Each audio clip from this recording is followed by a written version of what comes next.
desde los derechos humanos, que es un poco la visión de política que hemos asumido nosotros en el gobierno de la Ciudad de México. El lema del gobierno de la ciudad es ciudad innovadora y de derechos. Es decir, el objetivo que tenemos, el objetivo que nos hemos planteado es garantizar los derechos fundamentales de las personas en todos sentidos. El derecho a una alimentación adecuada, el derecho a la salud, el derecho a la educación, el derecho al disfrute del espacio público, el derecho a un medio ambiente sano, el respeto a sus libertades y sus derechos humanos, es decir, la colección completa de derechos humanos. Es una proposición muy fuerte, es un reto muy difícil, muy complejo, porque no voy a decir aquí que no hay objetivos que compiten entre sí, ¿sí? Es decir, tú le das mejor movilidad a las personas y lo haces con ¿qué? Con transporte a gasolina o con transporte eléctrico. ¿Sí? El transporte eléctrico es mucho más caro, por lo tanto te alcanza para menos autobuses que si metes transporte a gasolina. Y entonces, ¿no? Ahí tienes objetivos que están compitiendo. Mejor movilidad ahora versus una movilidad más sustentable, pero entonces a plazos más largos. Es decir, en cada una de los temas que uno se plantea hay lo que en inglés se conocen como trade-offs, ¿no? Hay competencias que hay que resolver, pero una visión planteada desde los derechos de los ciudadanos, lo que te permite es progresivamente ir garantizando efectivamente esos mínimos sociales, esos mínimos vitales, que permiten simultáneamente, en el caso que nos ocupa, que estamos discutiendo ahora, que permiten simultáneamente reducir, ojalá eliminar la pobreza, eliminar el hambre y reducir la desigualdad en la medida en el que tú elevas el piso de desarrollo para todos.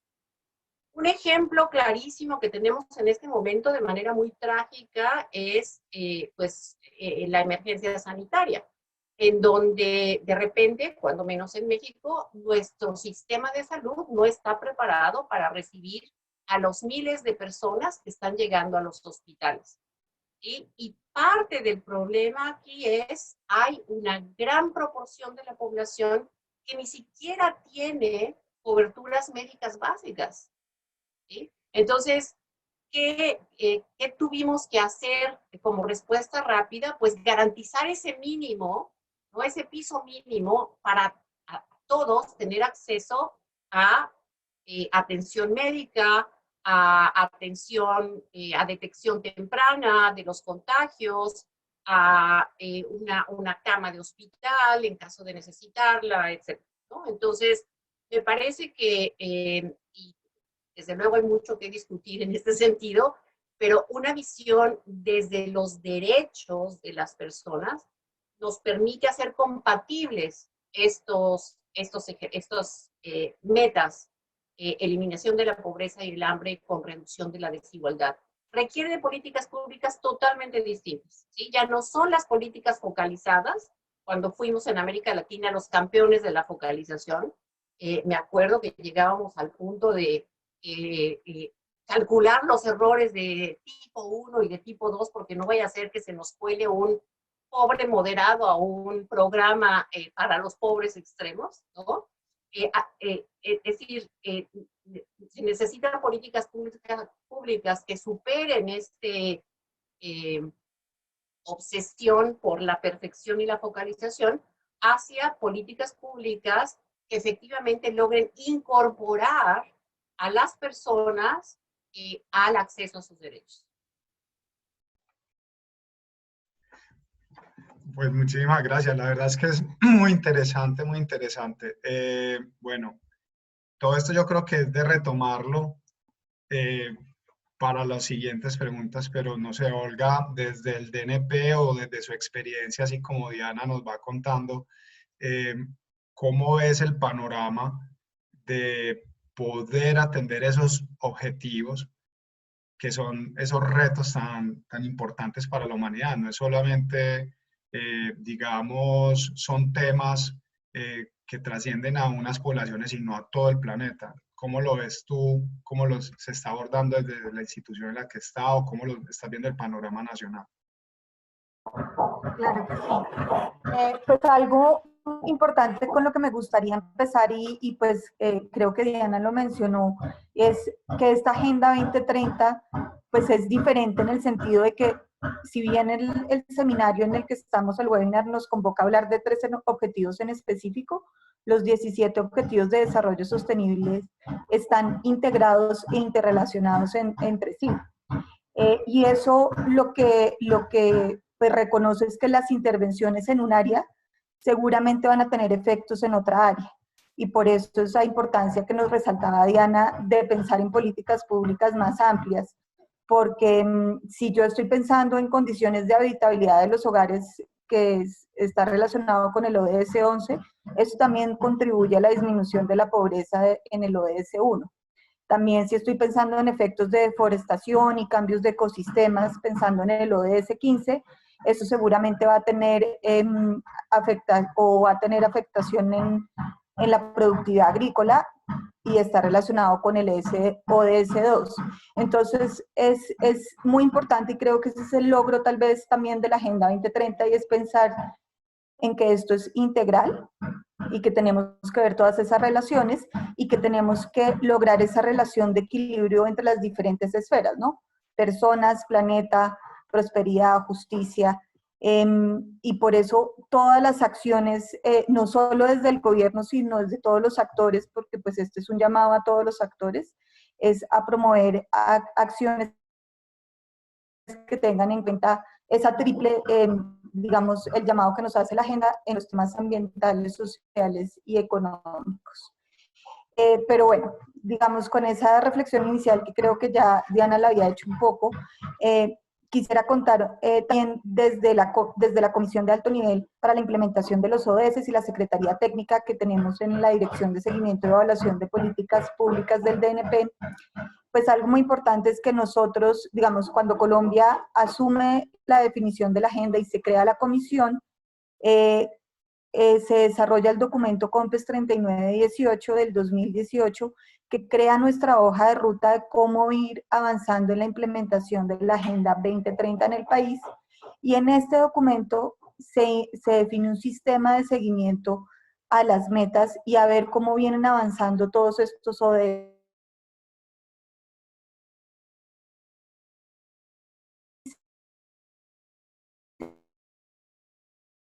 Se construyen 156 indicadores que se le definen metas y le hacemos seguimiento a cómo venimos avanzando en esas metas. Y eso es muy importante porque es lo que nos permite hoy ver, y que es la pregunta que tenemos, es ver esa película que, como decía Natalia, o entender esa fotografía antes de la pandemia, que es la información que tenemos al día de hoy, y es ver en qué estábamos. Eso ya pues ya nos traía unos retos como país hacia cómo seguir avanzando en esta década de acción, que obviamente con la pandemia nos trae unos retos adicionales. Nosotros desde la Secretaría Técnica hemos hecho un ejercicio en poder estimar dónde están las mayores afectaciones del COVID sobre los ODS, y lo que hemos encontrado es que en términos relativos el ODS 4 de educación, el ODS 10, que es uno de los que nos convoca acá, ODS 2 y ODS 1 son los más afectados. Es decir, los ODS que nos llaman a y que estamos reflexionando en este seminario son de los más afectados, donde vemos un mayor porcentaje de indicadores a los que nosotros le hacemos seguimiento, que pueden tener afectación negativa debido a la pandemia. Y pues eso entonces lo que, digamos, lo que nos trae y como lo vemos a futuro es que tenemos un reto, no solamente los 10 años que ya nos convocaban y los retos que traíamos de antes con la fotografía antes de la pandemia, sino los retos adicionales que trae esta situación y que debemos revisar entonces cómo seguimos avanzando como país en alcanzar esta Agenda 2030, pensando además en lo que les decía la reflexión inicial, que todos estos ODS pues están relacionados y que tenemos que pensar en esas políticas amplias, como decía Diana, que no solamente estén pensadas en cómo logramos avanzar, pensando que estos objetivos sí son los más afectados y que tenemos que lograr, digamos, avanzar o acelerar de una mayor forma estos objetivos. Esa sería como mi reflexión inicial de dónde estamos y el futuro sobre eso. Sí, pero no, muchas gracias, Olga. Y por ejemplo, aunque Diana ya respondió parte de la siguiente pregunta, eh, ¿cómo, pues, quién podemos continuar, Natalia, otra vez? Eh, ¿Cómo se está trabajando desde la organización en la que estás? Empezamos con Natalia otra vez.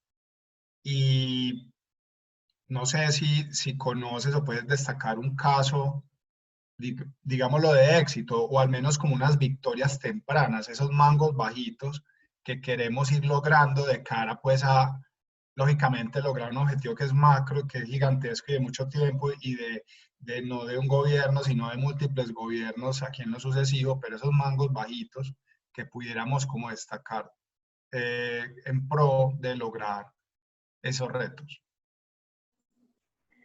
Bueno, profe Juan Diego, antes de responder la pregunta y retomando un poco lo que acaban de decir Diana y Olga, yo sí creo que la pandemia ha sido el escenario perfecto para poner a prueba el diseño de los instrumentos previos que buscaban de alguna manera contribuir en el cumplimiento de estas metas, ¿cierto? Y el encuadre de los problemas públicos que se han propuesto resolver.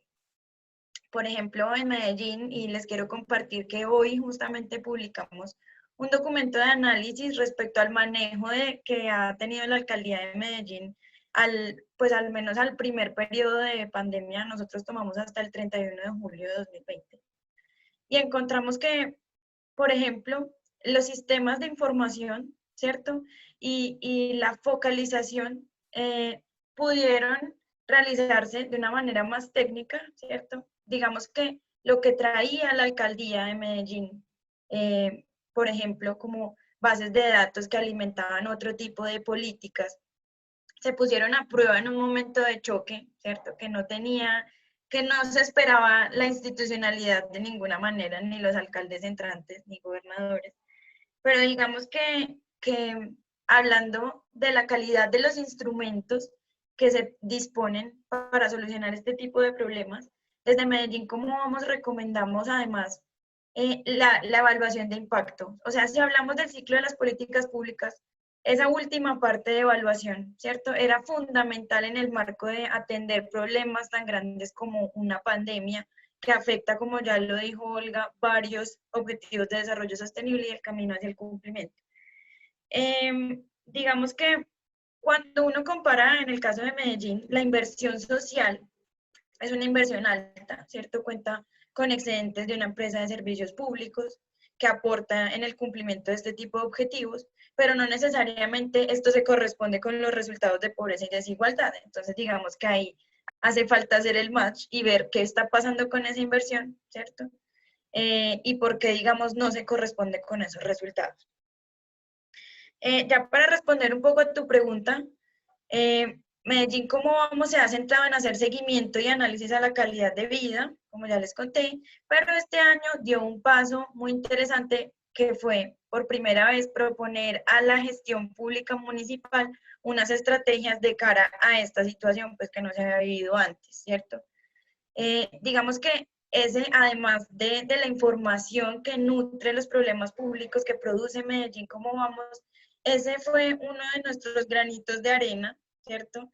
Distintos, y se los voy a contar como muy rápidamente. Nosotros propusimos tres cosas. En el primer lugar, un subsidio monetario temporal para las familias más afectadas, ¿cierto? De manera, puedo decirlo, organizada, sistemática, con base en sistemas de información robustos que den cuenta y conecten, por ejemplo, la inseguridad alimentaria, de lo que la ciudad tiene información, la pobreza extrema, ¿cierto? En donde se ubica y que esto conecte con el instrumento de política. Además, como ya les mencioné, una de las preocupaciones por ciclo vital, por enfoque poblacional, son los jóvenes. Entonces, quisimos hacer una estrategia que conectara a los jóvenes que no se están educando y por ende no pueden acceder al mercado laboral.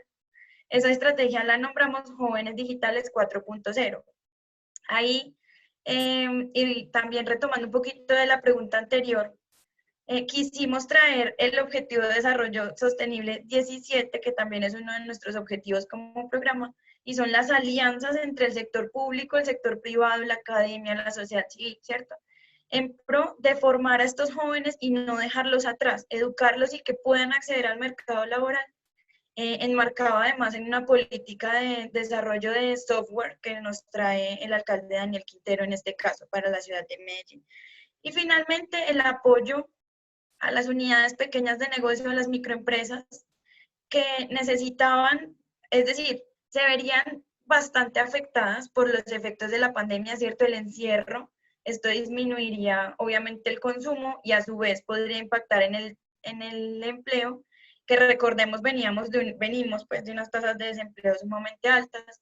Esta propuesta buscaba atender y auxiliar un poco a las pequeñas empresas que generan la mayor parte del empleo en la ciudad de Medellín. Entonces, en este sentido, creo que la inscripción o la presentación de estas propuestas en el marco del Plan de Desarrollo de la ciudad de Medellín fue, además de nuestra labor habitual, un granito de arena para solucionar un poco o intentar ayudar en algo a mitigar las consecuencias sociales y económicas de la pandemia. Natalia, muchas gracias.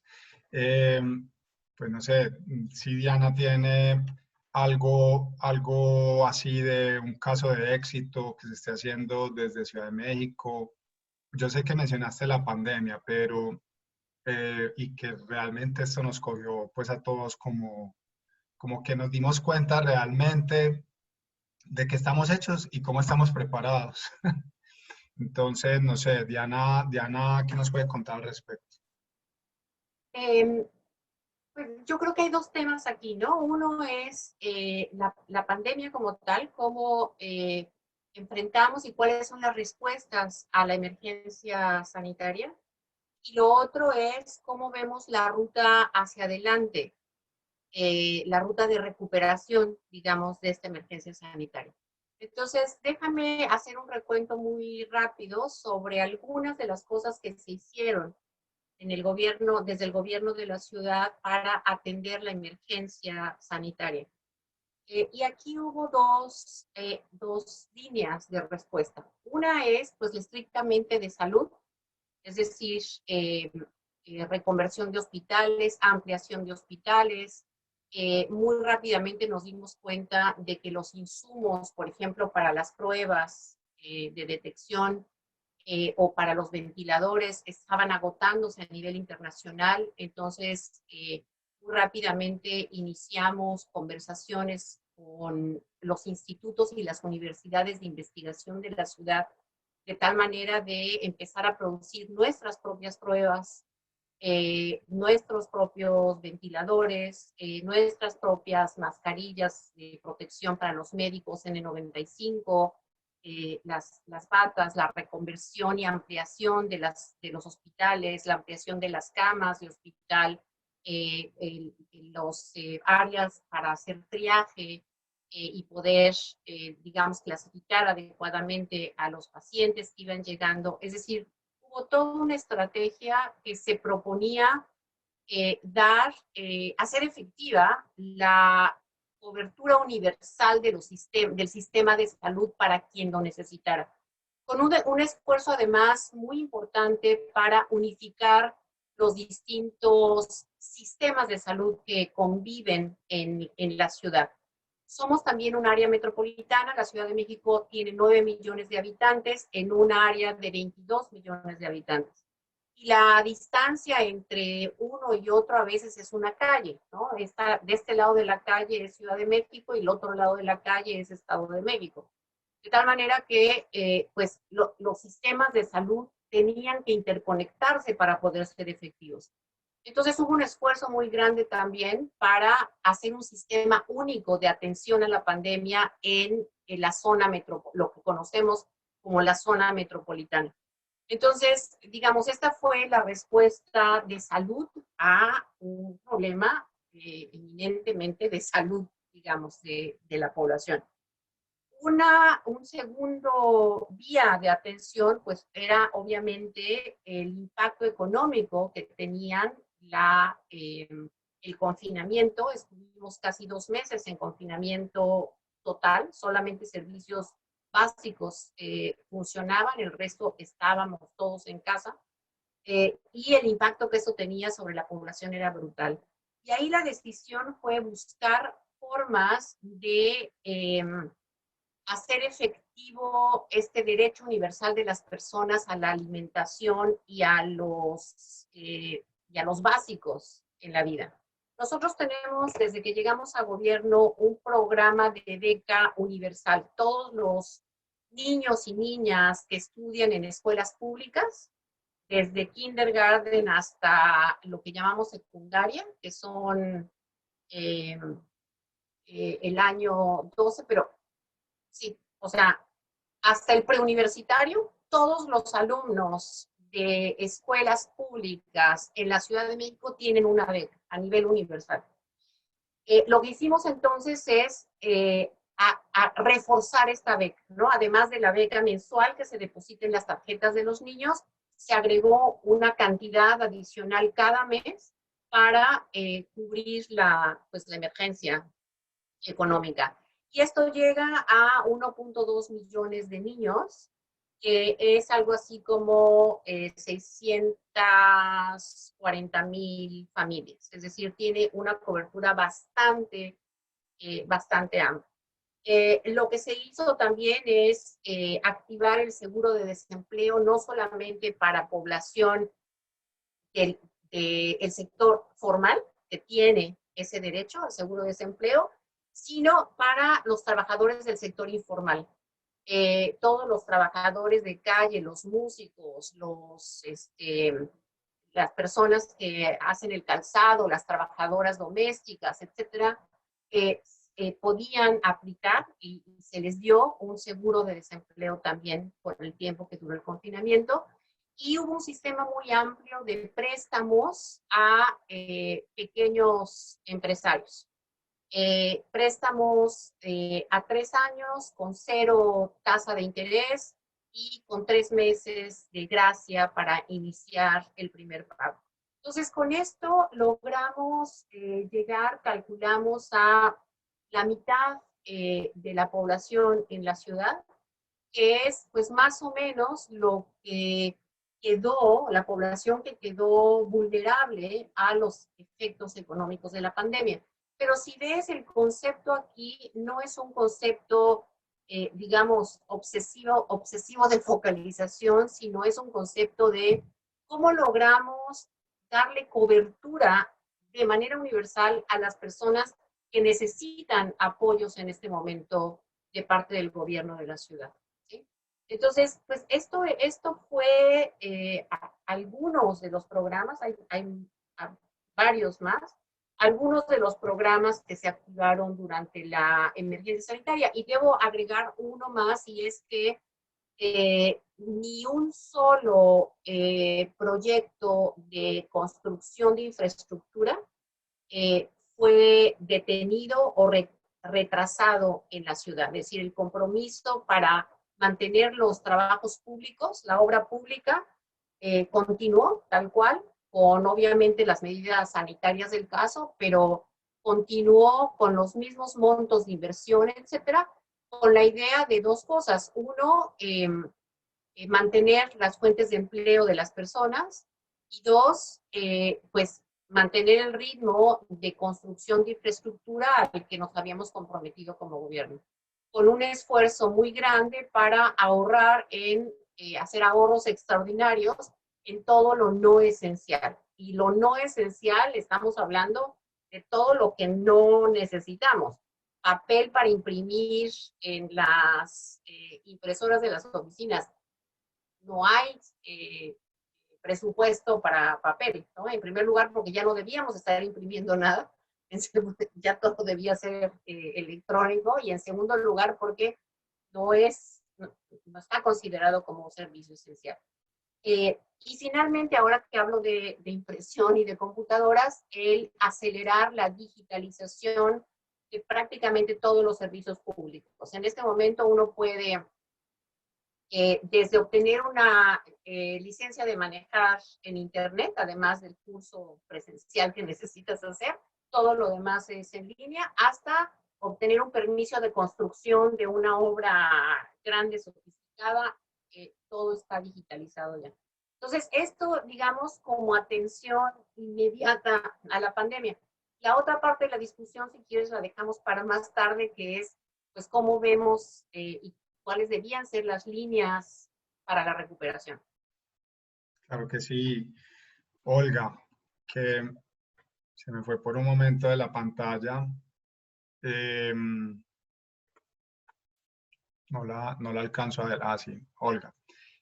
Desde el gobierno nacional, ¿tú cómo ves bueno, yo creo que es que el paralelo con todos los países de Latinoamérica es similar en términos de generar esas capacidades para la toma de decisiones.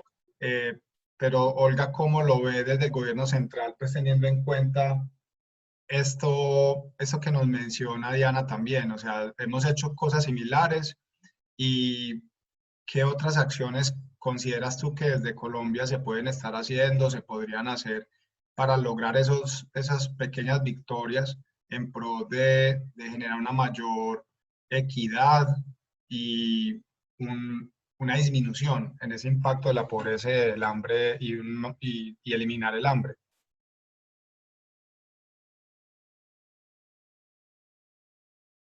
Yo creo que Olga, no sé si puede estar teniendo problemas de red. Yo creo Sí, que sí. profe, igual, desde las De todas horas. formas, sí. Hay algo que mencionaba Diana, que esto no es un tema exclusivo de los gobiernos. De hecho, en el chat se menciona que realmente no depende de las políticas, también depende de una interacción entre distintos actores. Si bien, por ejemplo, el sector educativo, para atender los temas científicos de la pandemia, o Olga, volviste. Veo que se conecta, pero no.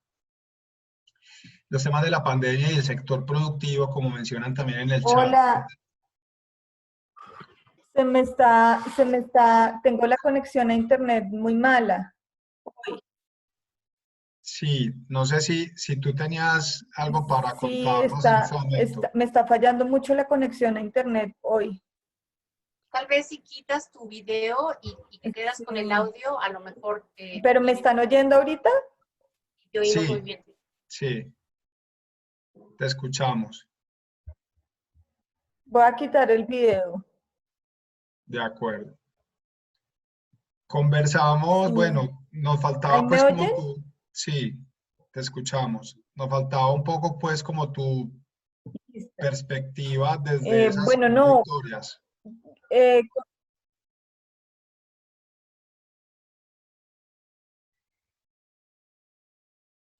No, al parecer tenemos problemas con Olga.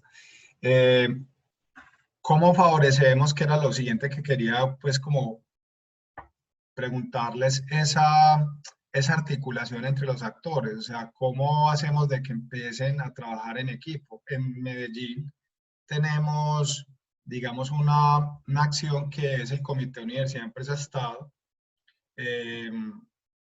que son basado en la teoría de la triple hélice, que ahora es cuádruple o quíntuple hélice, y es un aspecto positivo, pero desde nuestras instancias, ¿cómo que consideran que podemos favorecer esas articulaciones de cara a que entre todos construyamos equipo para atender estos ODS?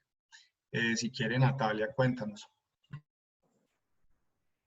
Bueno, yo creo que a partir de la labor de Medellín, como vamos, donde uno de sus objetivos precisamente es favorecer las alianzas para incrementar la calidad de vida de los ciudadanos de Medellín en este caso, pues es un pilar de nuestra accionar, ¿cierto? Entonces, digamos que en el escenario pre-pandemia, nosotros siempre encaminamos ejercicios, por ejemplo, como mesas de trabajo relacionadas con ciertos temas que priorizamos con base en los análisis.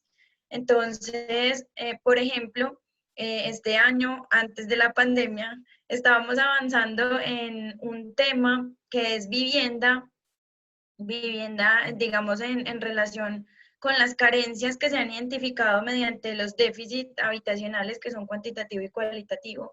Y lo que hicimos fue integrar al sector, por ejemplo, al gremio, ¿cierto? Al gremio constructor, a las cajas de compensación, y queríamos presentarle a la institucionalidad una propuesta que uniera esfuerzos, ¿cierto? Que buscaran precisamente resolver esa deuda. Y este enfoque, como les digo, lo hemos manejado en distintos aspectos. Entonces ya aterrizando en el escenario pandémico, me devuelvo a una de las propuestas que hicimos mediante uno de los documentos que les mencioné en la respuesta anterior, que es la propuesta para que los jóvenes se eduquen y puedan acceder al mercado laboral. Entonces, ya entrando un poquito más en detalle, proponíamos que la institucionalidad facilitara el acceso a la educación, pero el sector privado brindara ese tipo de herramientas, ese tipo de cupos, además de facilitar factores básicos como la conectividad, ¿cierto? Que vemos mediante los datos que hay retos bastante grandes en conectividad en la ciudad de Medellín y agudizados por la pandemia, en instrumentos tecnológicos como computadores y tablets, ¿sí? Y en otro tipo de actores también del sector privado que facilitaran ese acceso al empleo, ¿cierto? Esa conexión y esa bolsa. Entonces, digamos que desde el ejercicio que nosotros hacemos, tenemos el rol de articuladores, ¿sí? Y creemos, digamos que siempre llegamos a esa conclusión, incluso después de hacer el análisis de la atención a pandemia, de que trabajar en llave es la clave para solucionar este tipo de situaciones. Entonces, pues, estamos prestos a articular en ese sentido. Olga, ya estás con nosotros. Vemos que cambiaste de locación. Entonces, no sé, cuéntanos un Me tocó poco. me tocó hacer unos ajustes, perdón, para No te poder. preocupes. Es chévere tenerte con nosotros. Bueno, no sé, de lo anterior o de esto que estamos hablando, ¿qué nos puedes mencionar tú? Sí, pues voy a retomar un poquito la pregunta anterior, un poco sobre qué se está haciendo y qué se puede hacer, digamos, frente a la emergencia que estamos viviendo y estos ODS y seguir avanzando en la Agenda 2030. Pues una primera línea de acción clara es la implementación del Plan Nacional de Desarrollo actual. Desde su formulación, el Plan Nacional de Desarrollo pues incluyó los ODS de forma transversal y de hecho el 98% de los indicadores del Plan Nacional de Desarrollo están alineados con una meta ODS. Entonces, pues eso permite, digamos, seguir avanzando en el plan, permite seguir avanzando en la Agenda 2030 y en movilizar esas acciones que permitan el cumplimiento de los objetivos. Entonces eso es un tema importante. Y el otro, pues es algo que se está trabajando desde Planeación Nacional, y no sé pues si han visto los documentos borrador, pero pues es el COMPES de reactivación. Y el COMPES de reactivación pues también, digamos, tiene unas líneas de acción claras que están enmarcadas principalmente en 4 componentes que son empleo, crecimiento limpio, compromiso con los más pobres y vulnerables, y campo y paz con legalidad. Entonces, el COMPES de reactivación también tiene esa alineación con los ODS, y eso también pues va a permitir acelerar y seguir avanzando en el cumplimiento de la Agenda 2030. Para dar unos ejemplos, pues en relación con el compromiso con los más pobres y vulnerables y programas que se vienen liderando o se lideraron en su momento desde Planeación Nacional y Prosperidad Social, pues los está implementando ahora, que son ingreso solidario, que es pues la renta básica, digamos, o la renta que busca apoyar a los más vulnerables en la pandemia y que en este momento se extendió hasta junio del otro año. También devolución de IVA, digamos que era un programa que buscaba compensar un impuesto que están pagando los más vulnerables y devolverles, digamos, esa compensación, y se aceleró debido a la pandemia su implementación. Entonces, eso, digamos, son tanto los instrumentos de política que ya se tenían, es decir, el Plan Nacional de Desarrollo y todos los COMPES alrededor del Plan Nacional de Desarrollo, como este COMPES de reactivación, pues van a darnos una hoja de ruta de cómo seguir avanzando en la implementación de la Agenda 2030 y en alcanzar estos objetivos.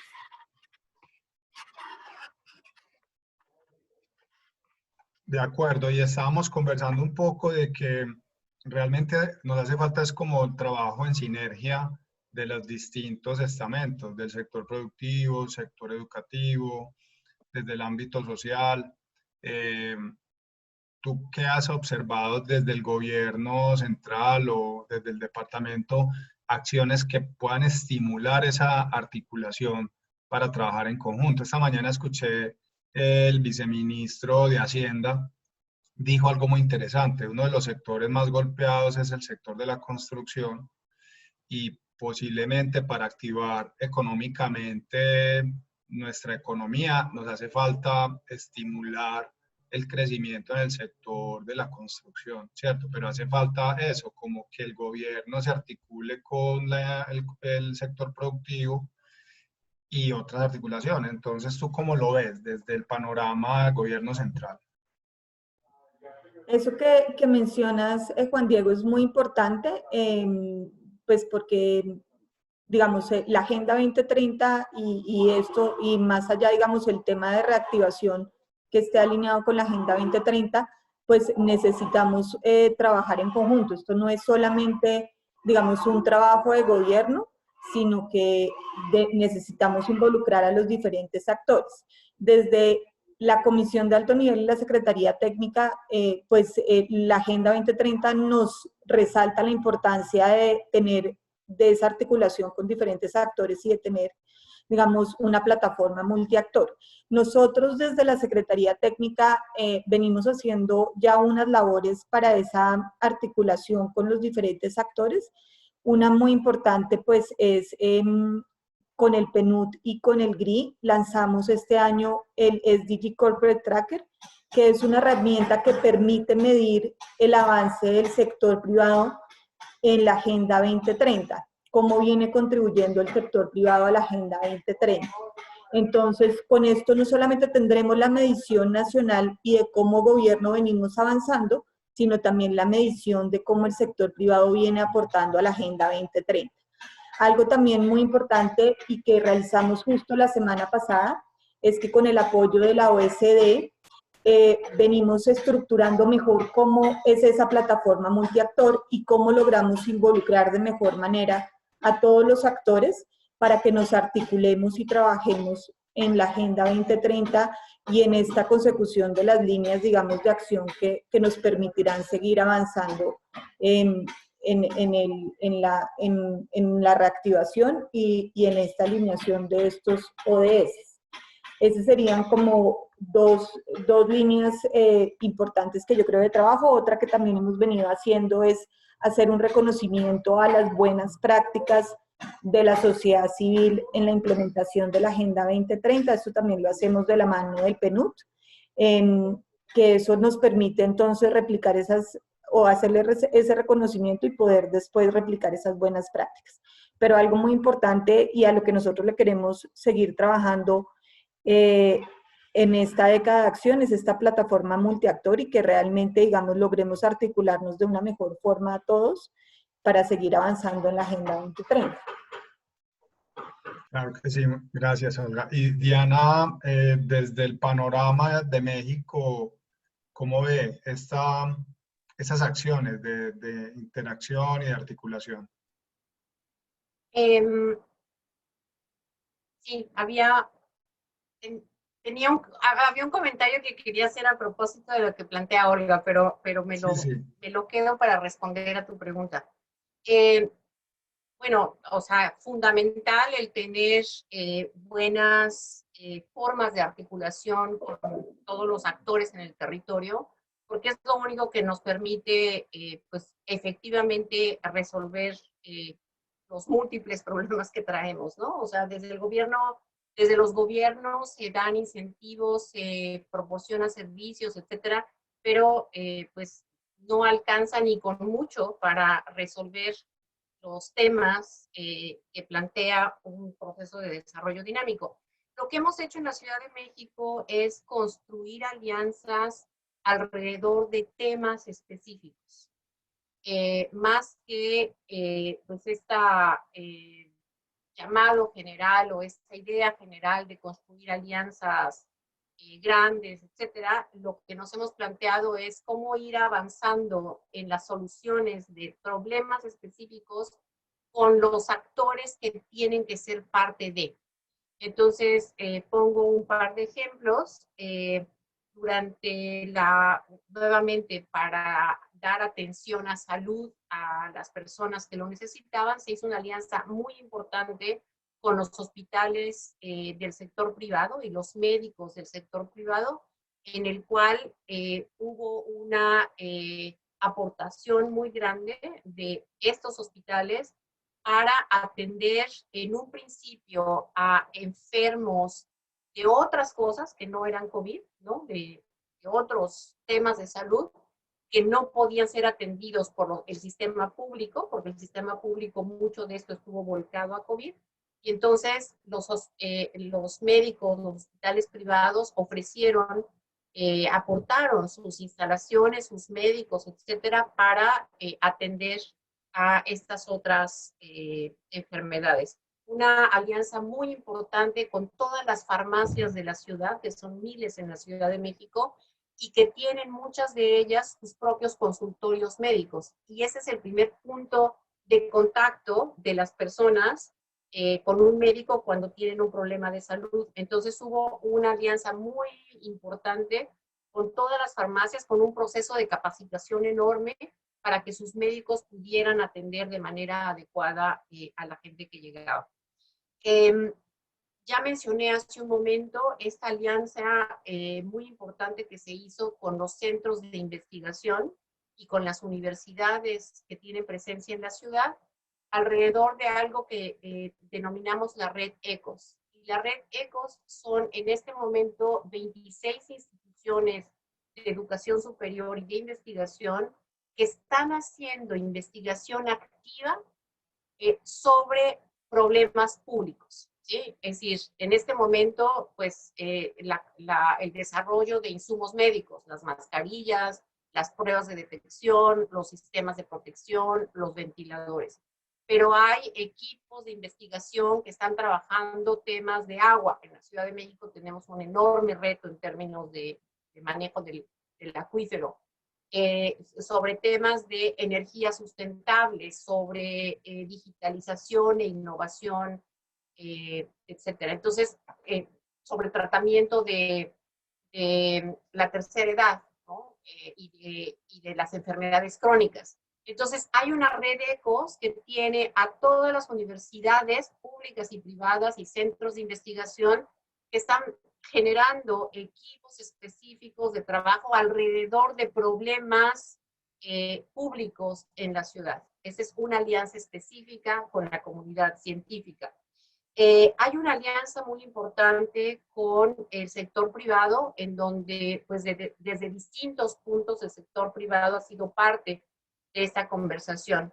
Tú mencionabas la importancia del sector de la construcción en Medellín, Por ejemplo, en la Ciudad de México es absolutamente fundamental, es una de las fuentes más importantes de empleo, sobre todo estos empleos para trabajadores con poca calificación, etcétera. Y hay una alianza entonces con el sector privado para ayudarles a resolver muy rápidamente los problemas que impiden activar sus inversiones. En México típicamente tenemos N trámites burocráticos antes de dar un permiso de la construcción. En este momento hay un compromiso de parte del gobierno para hacer simplificación administrativa. En una sola ventanilla, en una semana, salen los permisos de construcción. En este momento, por ejemplo, el sector de la construcción detectamos que tenía un gran problema y es que los bancos no estaban dando préstamos. Y no estaban dando préstamos porque tienen una cantidad de requisitos que, pues, a ver cuándo los cumple, sobre todo después de 4 meses de paro, ¿no? De tal manera que hubo una conversación muy importante con el sector financiero, con parte del sector financiero, para facilitar el otorgamiento de estos créditos para la construcción. Y finalmente un programa del gobierno de la ciudad para la construcción de vivienda incluyente, en donde hay una cantidad de incentivos para empresas que se sumen al proyecto de corredores urbanos con vivienda incluyente, que está reanimando la inversión privada y por lo tanto el empleo. Lo que quiero decir entonces con estos pocos ejemplos, digamos, es cómo desde el gobierno lo que estamos haciendo es estimular el tipo de alianzas que necesita la resolución de problemas específicos, ¿no? Y ese es un poco bueno, y hay ejemplos con la sociedad civil que puedo mencionar también, pero digamos cómo desde el problema se articula el conjunto, el ecosistema de actores que tienen que ser parte de la solución. Ese es un poco el acercamiento, digamos, la manera como hemos avanzado en esto.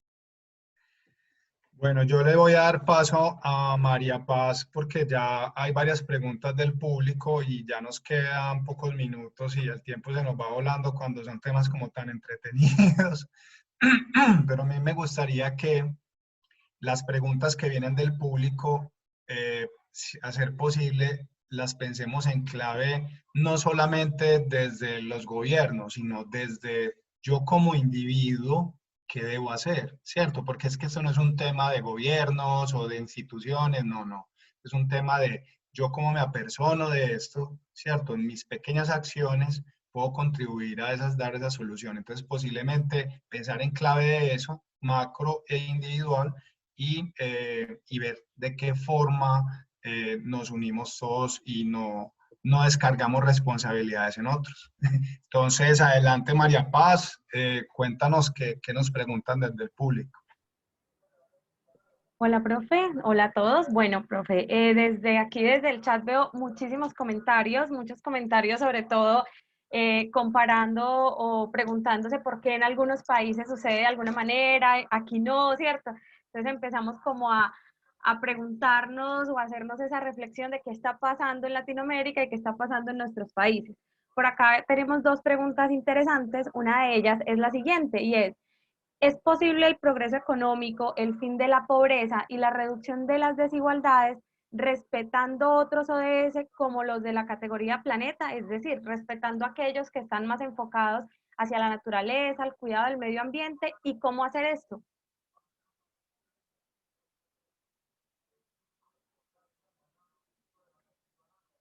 Quien guste contestar.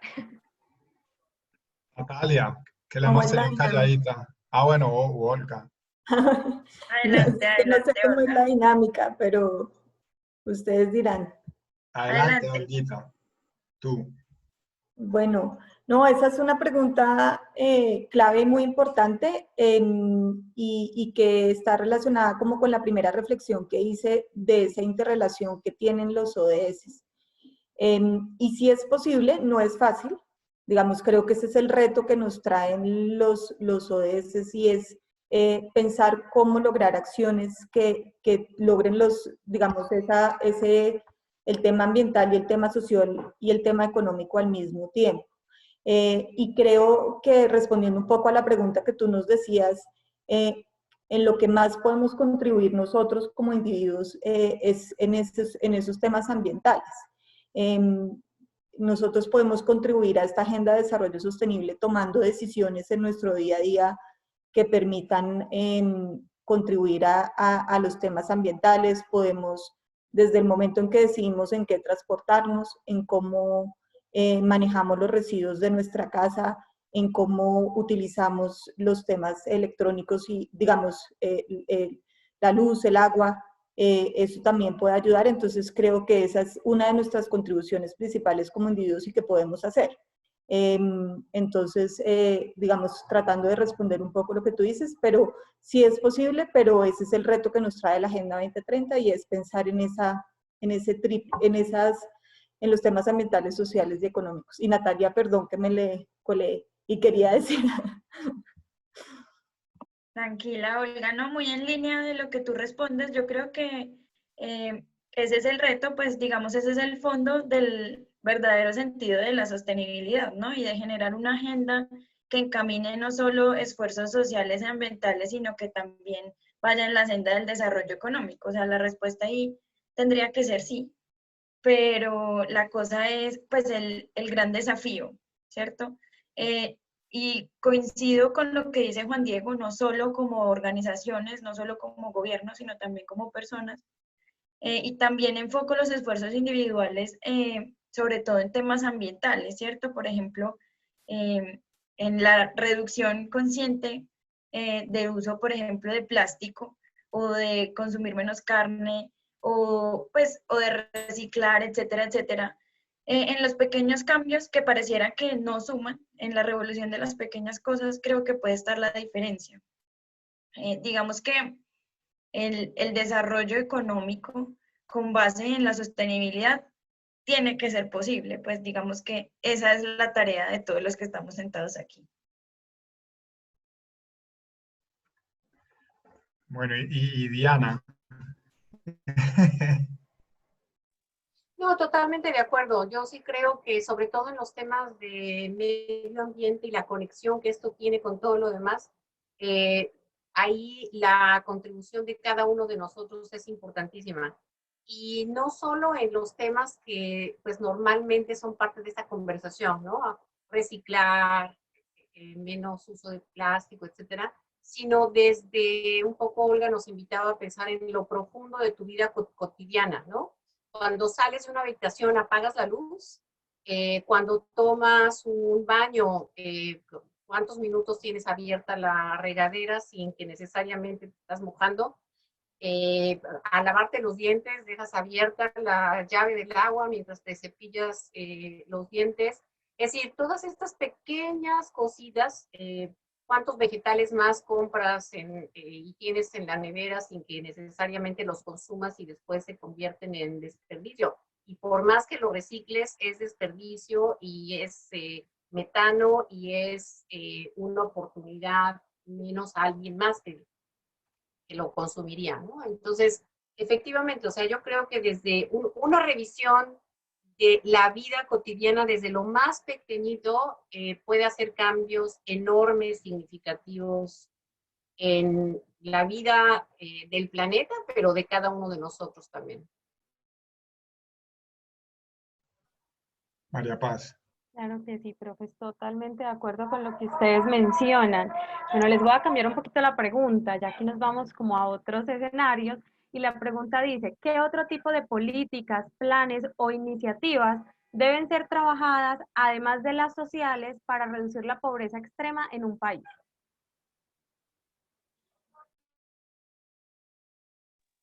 Si me permiten hacer una primera reflexión rápida, Sí. ¿qué otras políticas además de las sociales? Yo no creo que hay política social que alcance para reducir o eliminar la pobreza en ningún país del mundo. La solución tiene que ser una solución productiva, una solución económica. Soy economista, entonces a lo mejor me pasé de economicista, pero a menos que tengamos empleos de buena calidad, en donde la gente tiene acceso a la seguridad social y un ingreso digno de manera sostenible, imposible pensar en terminar la pobreza. Y cuando digo empleos, estoy hablando no solamente de los empleos para producir cosas, sino las industrias creativas, o sea, la cultura, las artes, etcétera, son espacios de construcción de sociedad que aportan muchísimo y que necesitan encontrar una manera de generar ingresos dignos para las personas. Entonces, ¿qué es lo que debíamos hacer? Pues tenemos que ver los cuales están sustentadas nuestras economías. Es un tema para otro conversatorio, pero inclusión económica, no hay reducción sostenible de la pobreza sin inclusión económica. Ese sería mi punto central. Yo estoy totalmente de acuerdo con Diana. Creo que no, es decir, no podemos ignorar ninguno de los tres ejes, ¿cierto? Social, económico y ambiental. Esa es la idea y creo que por eso estamos sentados aquí. Sin embargo, pues además del empleo de calidad, que coincido totalmente, empleo no solo de lo que hablamos pandemia, sino no solo de choque, no solo construcción, sino abrir también la gama a otro tipo de empleos, pero también el énfasis en la educación, o sea, sin educación imposible acceder al mercado laboral, ¿cierto? Aunque esta sea una política social, creo que deberíamos prestarle más atención a este tema fundamental para poder progresar. Qué bien, Olga. No, pues yo me uno a lo que ya han dicho porque pues creo que hace referencia a la reflexión que hemos venido haciendo y es que los ODS están relacionados y está el ODS 8 de trabajo decente pues es clave en relación con el ODS 1 y también el ODS 4 que nos mencionaba Natalia de educación con calidad. Y todos, pues, o sea, nos podemos ir a analizar uno por uno y vamos a ver su relación con el ODS 1 de fin de la pobreza y entonces en ese orden de ideas las políticas pues tienen que ser más amplias en pensar no solamente los temas sociales sino los económicos y los ambientales, que es como el llamado al que nos convoca la Agenda 2030 y en el que tenemos que seguir avanzando como país. Gracias, Olga. Claro que sí, profes. Vean, por acá tenemos una pregunta que va muy ligada a lo que el profe Juan nos decía ahorita y es pensarnos esas respuestas desde lo individual, ¿cierto? ¿Cómo podemos aportar? Y por acá nos dicen lo siguiente. Hay muchos obstáculos para que las personas de escasos recursos puedan subsistir por ellos mismos con sus pequeños negocios. ¿Cuáles son esos aportes individuales que se pueden hacer para mejorar esta situación?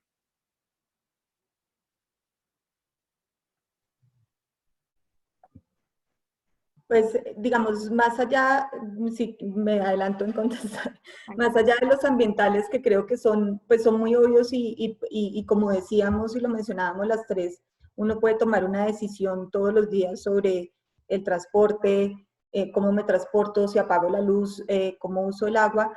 También están otras decisiones que uno puede tomar, digamos, en la parte también productiva, y es dónde compro.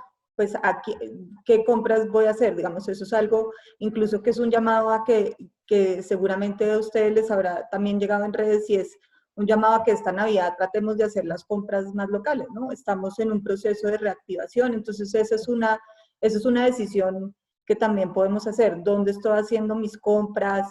¿Qué tipo de productos busco? ¿A quién estoy apoyando con esas compras? Si estoy apoyando a productores locales. Entonces, ese es otro tipo de decisión que creo que también se puede hacer. Y también las decisiones pues, que están asociadas a temas también como pues que son reflexiones más éticas, pero pues que también vienen asociadas a cómo los pagos de impuestos, en fin, que obviamente pues ahí entra todo un tema de discusión sobre el uso de los recursos y problemas también de corrupción, pero creo que esas son las decisiones individuales que estamos tomando con el día a día y que pueden aportar. Entonces, en el caso de los negocios, creo que una decisión clave es dónde compramos, a quién le compramos.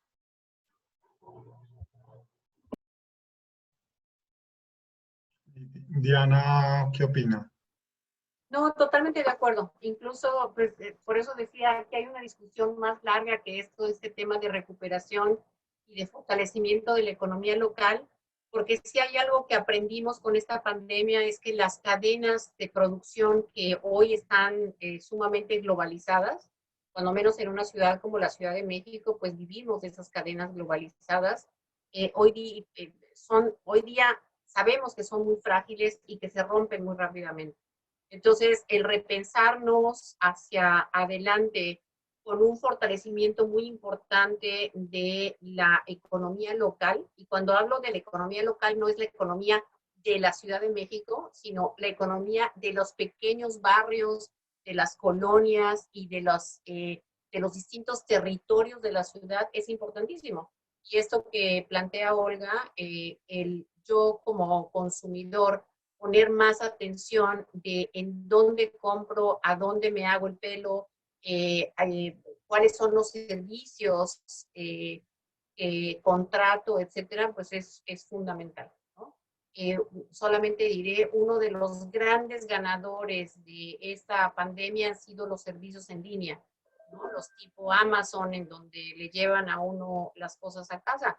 Bueno, cómo activar la economía local desde estos servicios de entregas a domicilio, prestación de servicios, etcétera, que no vayan a Amazon, que lleguen desde proveedores de servicios y productores locales. Sí. Y Natalia, algo que para complementar a todo lo que nos ha dicho Olga y Diana. No, totalmente de acuerdo con Olga y con Diana. Creo que recogiendo lo que han dicho, por ejemplo, estos días que con la crisis invernal que afronta el país en este momento, los cultivadores de papa se han visto tremendamente afectados. Por ejemplo, vi que en Bogotá tuvieron que ir con toneladas de bultos, pero la gente está apoyando un montón ese tipo de iniciativas. Es fijarse como en los pequeños detalles, ¿cierto? Me devuelvo un poquito a las propuestas que hicimos para mitigar las consecuencias sociales y económicas del COVID. La pequeña empresa precisamente es la que más genera empleo. Entonces, el apoyo a los pequeños emprendimientos, el consumo responsable, creo que esas son acciones que todos podemos hacer y que apoyan así sea de a poquito en una reactivación económica un poquito más sostenible. Natalia, muchas gracias. Bueno, Diana, de verdad que agradecerte tu participación desde México. Qué bueno tener, eso es de las cosas buenas de estas circunstancias de la pandemia, que nos acercó más, que estamos más conectados. Olga también, desde Bogotá, Departamento Nacional de Planeación. Y claro, de nuestra casa, Natalia, ¿cierto? De Medellín, con todos estos digamos, oportunidades que se pueden dar desde el gobierno municipal y en articulación con la academia. Yo le voy a dar paso a María Paz para que despida, pero de verdad infinitas gracias, encantado de conocerlas, de estar con ustedes, qué bueno poder tener más espacios así. Y recordar, María Paz también es economista y está trabajando en innovación social, o sea que la economía también hace parte de esa perspectiva interesante de recuperación de una sociedad. Entonces, muchísimas gracias, María Paz. Quedas tú entonces para cerrar el espacio. Claro que sí, profe Juan Diego, usted también muchísimas gracias por acompañarnos moderando este espacio. A las profes, muchas gracias, realmente ha sido un espacio maravilloso, hemos aprendido muchísimo, nos ha dejado muchos cuestionamientos, por ahí vi en el chat muchísimas reflexiones y esa es la idea cuando participamos en estos espacios, aprender, cuestionarnos, llevarnos esa reflexión y seguir pensando en qué vamos a seguir haciendo frente a los ODS, ¿cierto? Bueno, no, a todos los que participaron, muchísimas gracias también por acompañarnos. Les recordamos que el día de hoy a las 5 de la tarde tenemos otro espacio, tenemos otro webinar en el cual vamos a tocar el tema de las alianzas. En este nos van a estar acompañando 3 ponentes internacionales. Tenemos a Florencia Iribarne, al profesor Javier Juraski y al profesor Salvador Villaseñor. Los esperamos. Esperamos contar también con su participación. Nuevamente les agradecemos por acompañarnos a todos en este espacio Y no siendo más, pues yo creo que feliz día para todos. Nos vemos a las 5. Muchas gracias, profe Juan. Muchas gracias, profe Diana, Natalia y Olga. Realmente encantada de tenerlos acá en la casita y esperamos que se repita. Muchas gracias. Muchas Muchas gracias gracias, a hasta ustedes por la luego. invitación. Muchísimas Chao. gracias. Día. Estén Estén muy bien. bien. Hasta luego.